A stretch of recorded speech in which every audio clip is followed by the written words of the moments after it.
Okay, are we ready? All right, so I'd like to call the meeting of the Old Town Local Review Board, regular meeting at City Hall, November 8, 2021, to order. And call to order, roll call, Bays. Present. Blair is not here. Deval? Present. Jackson, here. Okay, on to public comments. A total of 15 minutes is provided so members of the public may address the board on items that are listed on the agenda. Speakers are limited 3 minutes each. If you desire to speak to the board about an item that is not on the agenda, a request to speak form may be filled out and filed with the board secretary.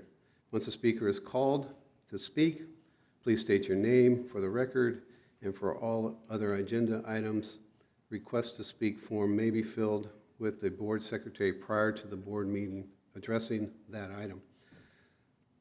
On those items, each speaker is limited 3 minutes. Do we have any? We have no public speakers. Okay.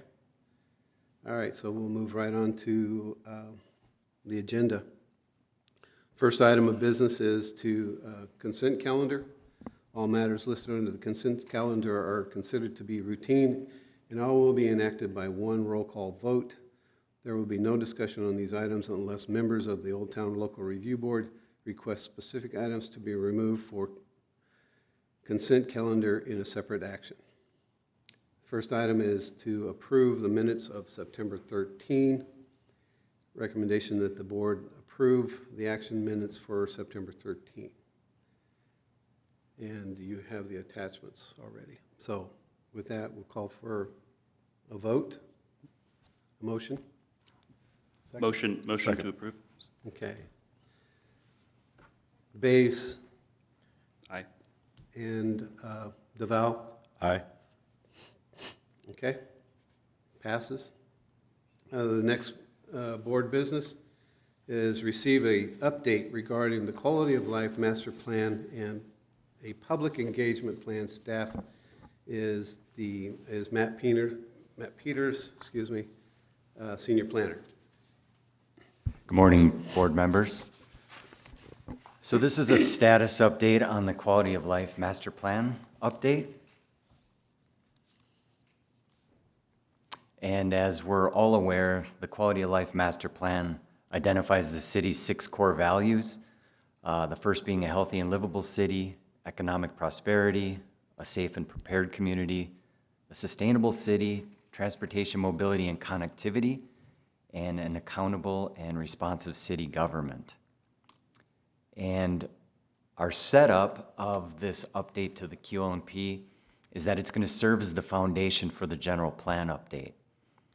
So the idea is we have our 6 core values, and we're going to update those first, and then as we move into the general plan update, there are 9 state-mandated elements. We're going to slot those underneath the 6 core values in their appropriate places. So again, the QLMP is really the foundation or the organizing element for the general plan update. This graphic shows our process and update for the general plan. And without going into all of the details, we have a 5-year plan to update the general plan broken down into 4 phases. Phase 1 is essentially complete. We updated our transportation impact analysis guidelines to include CEQA methodology for measuring vehicle miles traveled. And then we also took, in October, updates to the housing element and public safety element to the City Council in October. So phase 1 is complete. We're in phase 2. There was some overlap, but the majority of the work task in phase 2 is the update to the QLMP. Once that's complete, we'll move into phase 3, where we'll do a fiscal land use study and then work with an additional committee to go out for an RFP to hire the consultant to take us through phase 4, which is the general plan update and the EIR. So in April of 2021 or spring of 2021, a Blue Ribbon Committee or BRC was appointed by the City Council, And the BRC includes the General Plan Update Subcommittee consisting of Mayor Edwards and Mayor Pro Tem Ron. We have one representative from each of the commissions and boards, and the Old Town Local Review Board rep is Mr. Ross Jackson. And then we have 16 at-large members on the BRC. And this is not all of the representing interests, but many of them. And they include the Bike Temecula Valley Coalition, representatives from the Special Needs Community, Interfaith Council, Local School District, MSJC, Temecula Valley Hospital, Visit Temecula Valley and the Chamber of Commerce, Camp Pendleton, local businesses, Habitat for Humanity, and the Social Work Action Group, which also works with our HOT team dealing with homeless. So definitely a variety of interests are represented on that BRC. We've had a couple of meetings already. Our first was in August, where our consultants, we had introductions of the BRC members. They went over some of the background survey results and future trends and drivers of change for the BRC to consider in the update to the QLMP. And then our last meeting was in October, and we went over 2 of the 6 core values. We discussed a healthy and livable city and economic prosperity. And our next meeting is next Thursday, the 18th. We're going to be discussing 3 of the core values at that meeting. That's going to be a 3-hour meeting. In addition, we've set up a website specific to the QLMP update. That is it's www.temeculaca.gov and then /QLMP. You can go there. There's a copy of the document. All of the meeting videos are on there, including City Council workshop. We had the True North survey or the community survey results. Those are on there, as well as the video of that presentation to the City Council.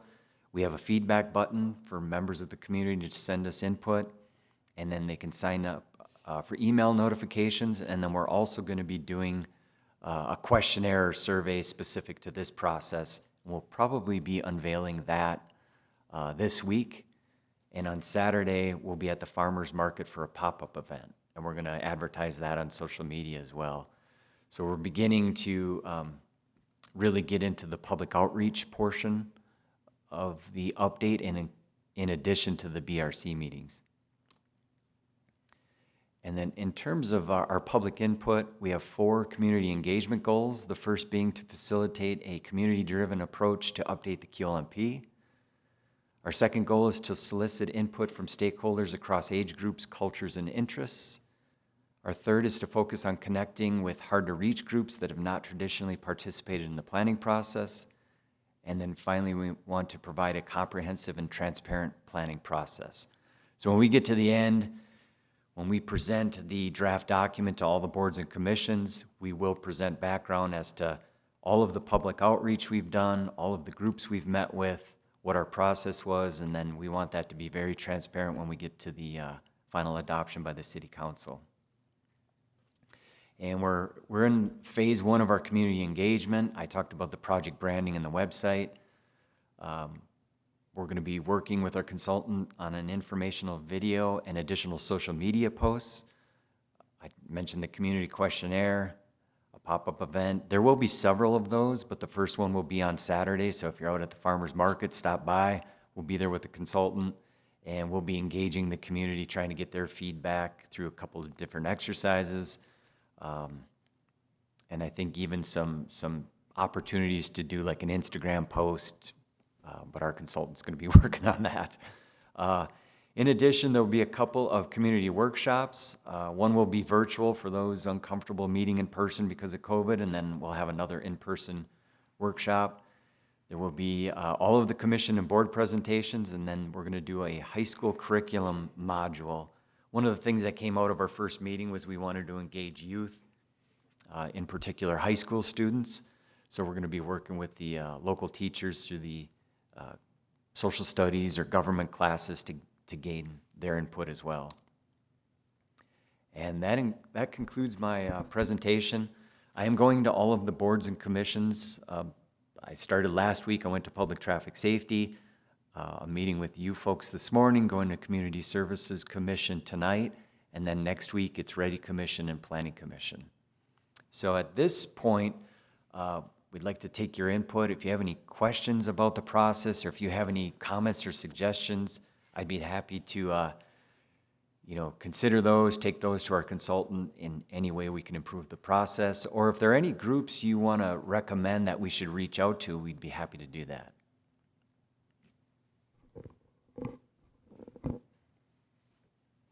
Matt, can we go back to that one slide that had the items that you're going to be going to? Like the market on the 13th, that one slide? Sure. Okay, so project branding and website. Any conceptual ideas or anything like that? Have you seen anything yet?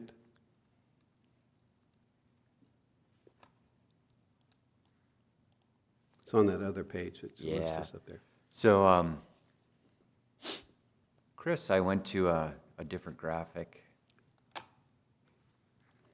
Are you able to bring that up? Slide 8? The one with the circle, Yeah. QLMP. Yep. Is that going to be the branding?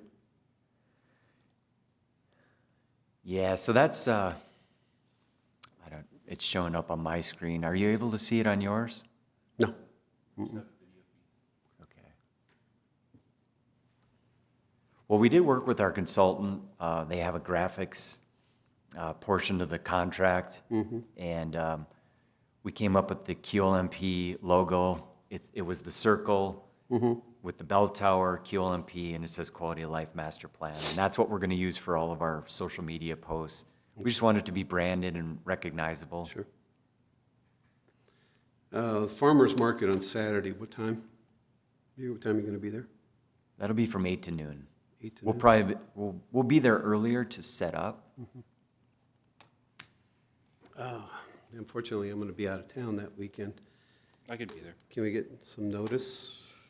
Or where can I get the notice that it's going to be there before the? We'll be doing a social media post this week, letting people know. And then, even more importantly than the social media post is just being in a location where a lot of the public is coming through and giving them an opportunity to stop by the booth and talk to us, and we'll answer questions, get their feedback.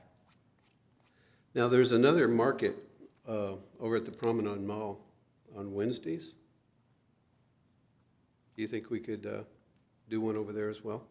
Yeah, that's on our list. We're also going to be working with TCSD. They're running a number of events. We weren't able to make it to the Rod Run. That might have been. That would have been perfect. Yeah. Yeah, but we're going to have the skating rink and other TCSD events. There are plenty of events for us to get public input. Okay.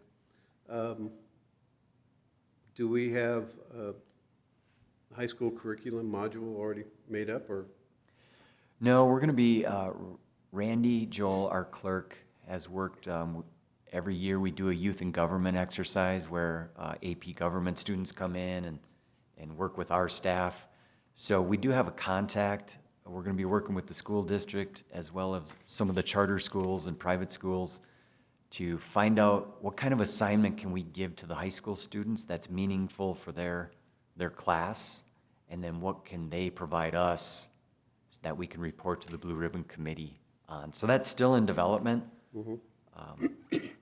But it really is going to be putting together that modules with the teachers so that they can get something from the students. Is there like a questionnaire that's going to go out first prior to their? That will probably be part of it.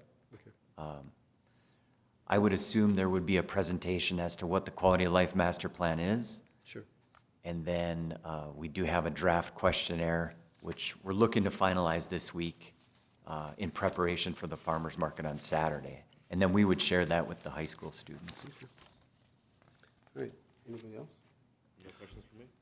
I haven't seen, I'll go and look on the website to look at the stuff that you have there. But is this more of a kind of a master plan of what we want to accomplish? Or does it also have, to get there, we're going to do this in 2022 and this in 2025, you know what I mean, and that sort of stuff? What's your impression of that? It's a good question. I did bring the documents. So the way to think about this is the QLMP is specific to the city. It's a visioning document. It's meant to be easy to read if you're not familiar with the city of Temecula, kind of like a coffee table book. If you were to just pick this up, you could get a really good sense of the city's core values. And then in addition, in the document, there was a citizens' 20-year priorities. And if you go through and you take the time to go through it, you'll see we've accomplished probably 3/4 of those. So this document has been extremely helpful. We also use it when staff is preparing the annual CIP or the annual operating budget. Whenever something gets proposed, we have to identify which core value that project, where the money is being spent, how that's consistent with the QLMP document. So, that's a visioning document. It's big picture, big projects. And then that serves as the foundation for the general plan update. This is a state mandated document. So every city has to have one of these. And as part of this, we have to prepare an EIR, an environmental impact report, where we measure all of the impacts associated with future growth. Okay, Excellent. thank you. Thank you. Nice Welcome. presentation, thank you. Yes. All right, so then we'll move on to Director of Public Works report. Speaking with Mr. Thomas, our Public Works Director, he wanted to make sure that your group is aware of a couple of things. One is the haul route for the Riverside County flood. They're coming kind of through Old Town, through Pujol, taking 80,000 cubic yards out to Cherry Jefferson, to their parcel out there. So if anyone asks you about it, that's what's going on.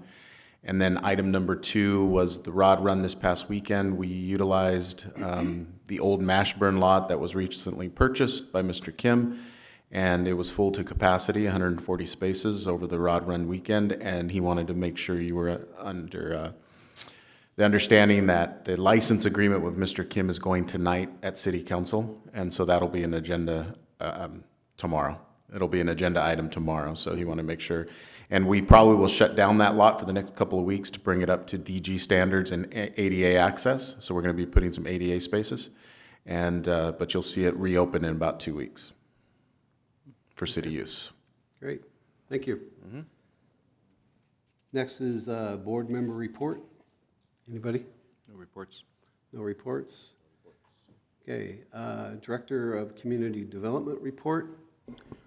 Nothing really to report today. Just mention that for our future meetings of the board, we will continue to meet in here, and that's really it. Cool, thank you. Code enforcement. Good morning. We have just, as you know, come off a successful rod run. Attendance, I haven't heard numbers, but it looked about an average attendance versus the rainy years where we've had minimal attendance and the very crowded years.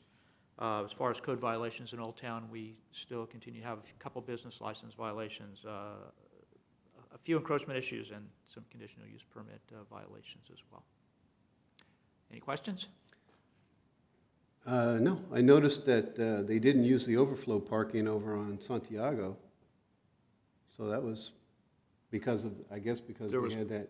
Quite a few Parking. people that were parking further south in those, the vacant lots that are Right. adjacent to the creek. That was quite full, Yeah, but it was nice to see that Santiago, yeah. that overflow parking that we used in the past wasn't utilized. Yeah, like I said, it was a good crowd, but it wasn't the big crowds that we've had, during the very successful rod runs. Okay, I had a question. I've been talking to some of the businesses that are in Old Town, and I think it's been about 6 months since we've had the kind of the permanent police presence there, and I've heard nothing but great things from the businesses there. When I talk to people, I was wondering if you had heard anything back from the police force that's there. I mean, how do they think? Absolutely. They feel 100% the same way. Great. We're out every Friday and Saturday night monitoring several businesses. We're monitoring occupancy, and I think that has a lot to do with it, because we're walking around with the fire department, so these people aren't standing room only, where maybe someone bumps into someone and then a fight ensues, because they're at maximum capacity by the fire code, and before there's some of the places were probably double that. Some of the feedback has been that just the simple presence there and the fact that they have a very friendly demeanor. They're not Yeah. out there to bust I heads can or attest to anything. that. They're- Is that it stops, like, as you said, quite a number of things from happening. They Yeah. don't even start because of the presence. There's been incidents when I've been walking with the police where people have gotten in their face where, I would think that person should go to jail. Because in one instance, two friends were holding a guy back just from attacking the officer I was with, alcohol involved, of course, but I would think that guy would go to jail. But he talked it down and let everybody go on their way. Excellent. Thank you. Okay. I would like to throw out something here real quick. We were talking privately earlier, Devala and I, and it's in regards to the Old Town Specific Plan book itself, that we would like to start looking at some chapter by chapter, maybe to help. Here's the thing, is that I've been on the board for 3 years, close to 3 years, and the gentleman to my right and to my left have just been on the board just recently, but there's been no kind of classroom setting or something to help them understand the Old Town Specific Plan. And I think that planning should help out the board, the Old Town Local Review Board, as far as what each paragraph, or not paragraph, but every chapter means to, when we're making a decision, what are we looking for? How are we looking at it? And what do we need to make a proper judgment? And I think that would be, the learning process would make this board more efficient. So in the future, when we do get a review of a project, we can actually say with all certainty, yes, we agree with the planning department's recommendations, we accept the colors, and we do all of this stuff. Being a seasoned engineer and all this other stuff, with my background, it's easy for me to understand, but when you have a layman that is not versed in engineering or architectural design, but who is a willing participant on the Old Town Local Review Board, they need that tutelage to understand what they're doing. And in order to make this board more efficient, and having, instead of the deer in the headlight looks, shall we say, when they're being presented with a project to approve, I think that would be a very good chance for, even if it's just one-on-one, or there's only two of them going into the meeting, with somebody being, Stuart, for example, going in there and going with the chapter and saying, okay, this is how we make our decision. This is what we're based it on.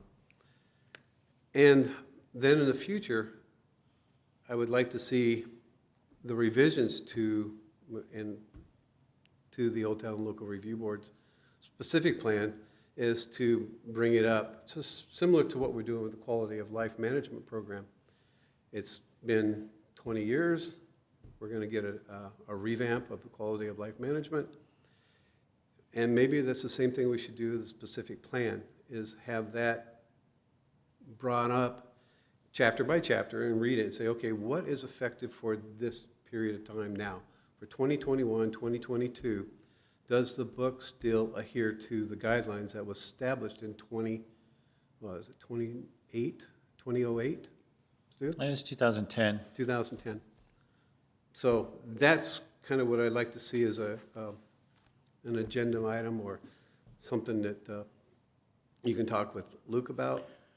Yeah, I think on the first point, as far as kind of doing the kind of one-on-ones or two at a time sit-downs with the new members, to go over kind of the the goals and intent of the specific plan itself, and then the board's role in that. I think that's a great idea. So yeah, I'll talk to Luke about that, and we'll see about getting something put together.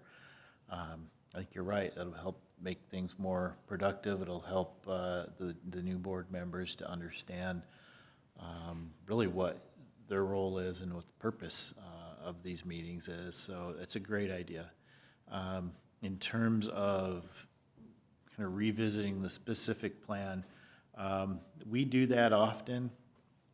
We keep a running list of things that we see that need to be updated or revised. And actually, Eric Jones is working on an update to the specific plan to adjust for some things. So for example, we have taken some uses to the Planning Commission because they can make use determinations if the uses aren't identified in the specific plan use matrix. So once those are done, at some point we will add those uses to the use matrix to identify them as either permitted, conditionally permitted, or not permitted. We have some other things with building height that have changed just because of the code requirements, and we found that we need a little bit more room between floors. So there's different things like that that will be built into the specific plan. It's more items than that, but we will be bringing that in front of the board at some point here in the near future. So at that time, if you have other things that you want to bring up, we can do that as well. But that's something that we do keep kind of as a running tally of things that need to be done. And then when we have enough items that need to be addressed or something that needs to be addressed more urgently, then we go ahead and start moving to take that to the board, the commission, and the city council. Is there a chance that we could probably do a specific plan reviews workshop with all those items rolled into one meeting? I mean, to have this board and have planning, have all of us in there listening to it at the same time, or is that going to have to be a open forum meeting type of thing?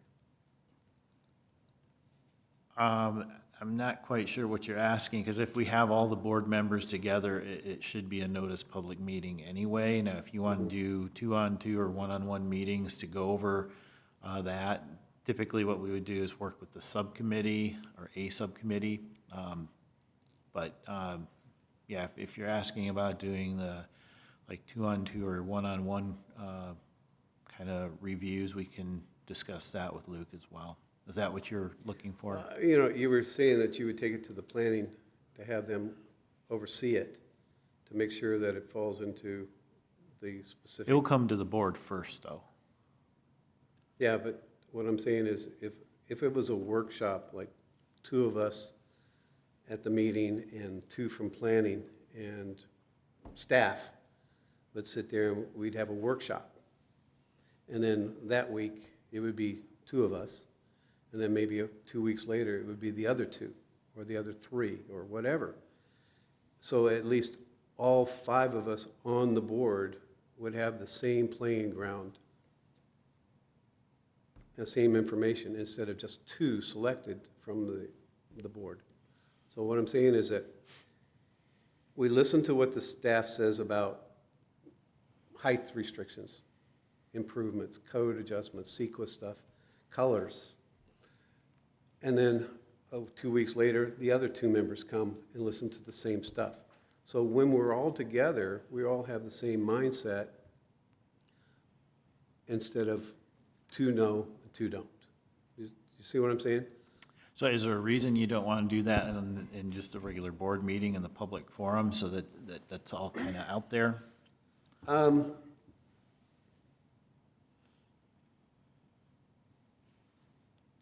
No, not really. I mean, a workshop, in my opinion, gets a lot of things out there. You know, it gets a little heated discussions or other ideas that are just kind of thrown at the wall, see if they stick. Mm-hmm.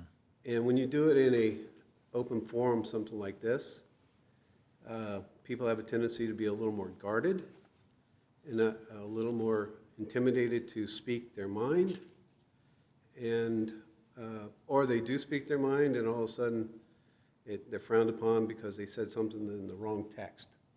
Whereas a workshop, you can sit there and you can break out in individual groups, and you can have the conversation relatively at ease.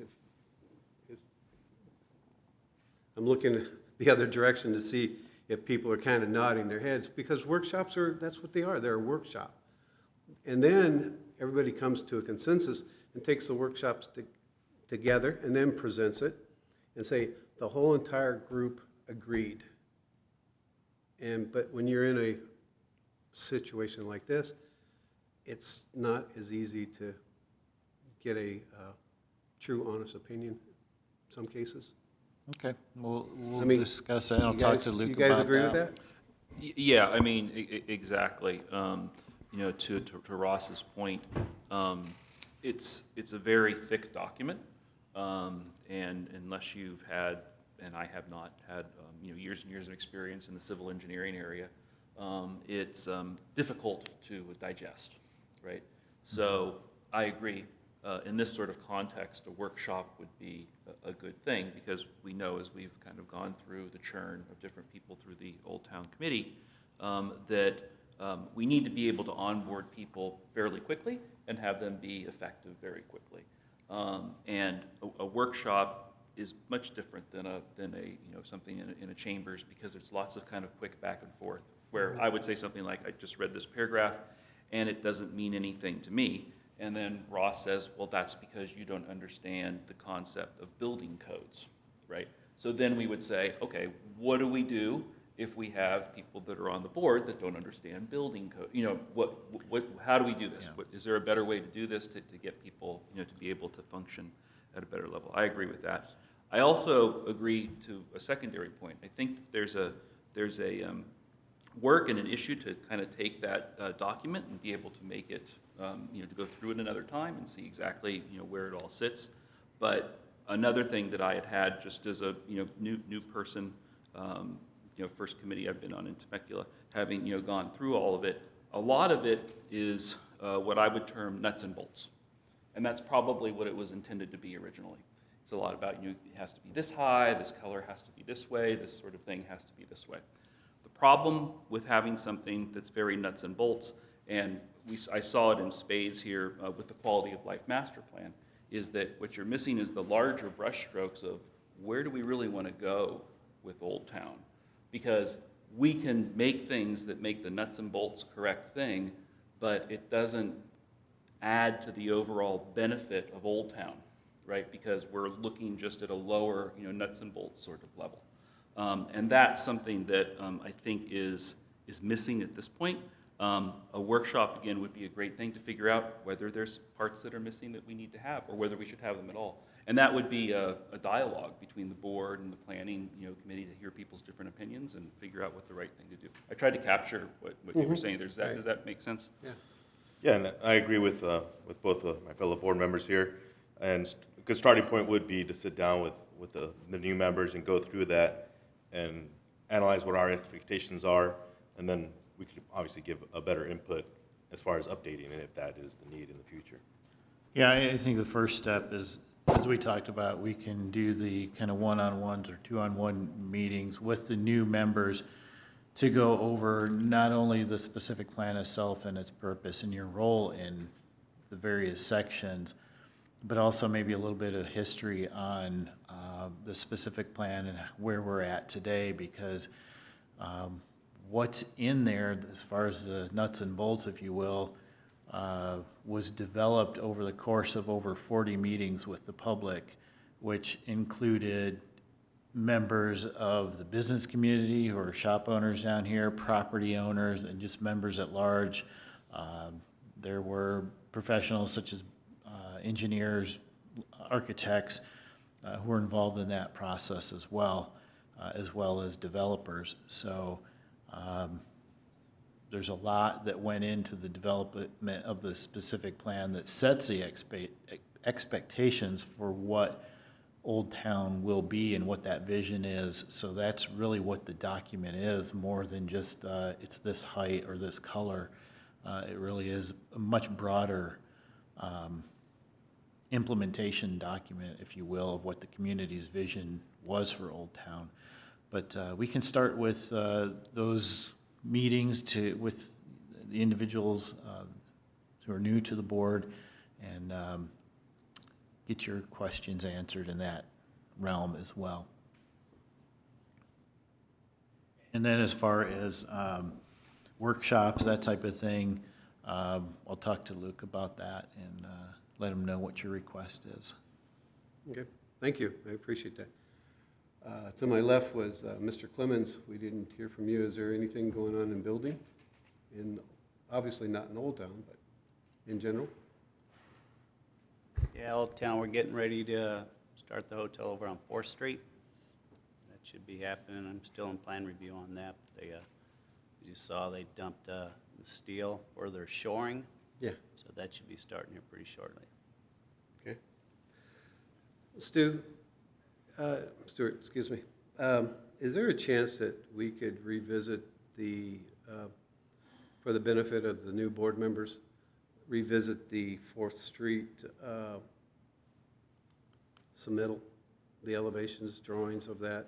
So it's already approved and It is. going through its construction documents at the moment, but if you just want kind of a refresher, if you will, to let everybody know what to expect, yeah, we can do that. Yeah, because it's been, what, two years? Stuart, about 2 years? I'm not sure exactly how long it's been, but it has been quite a while. Yeah, I think it's been about 2 years since that. So it'd be kind of nice just to throw it back out there and let us look at it. We're not going to change our decisions, but it's just for the current board members to at least look at it and say, oh yeah, now I remember that's what we're doing. Yeah, I think that would be a good document to overlook for the new members, myself included, and give reason as to why it was approved and what we're looking at for future projects. Okay. All right. Any more? Any more questions? Any more discussions? I'm good. Okay. Well, I'd like to call this meeting to adjournment. Next regular meeting of Old Town Local Review Board will be held Monday, December 13th. Wow. 2021, in chambers at 9 a.m. So, 9 a.m. That's when the big hand's on the 9. Yes, Okay. the big hands on the 9. Instead of the Great Oak Room, be in the chambers. Call this meeting to over.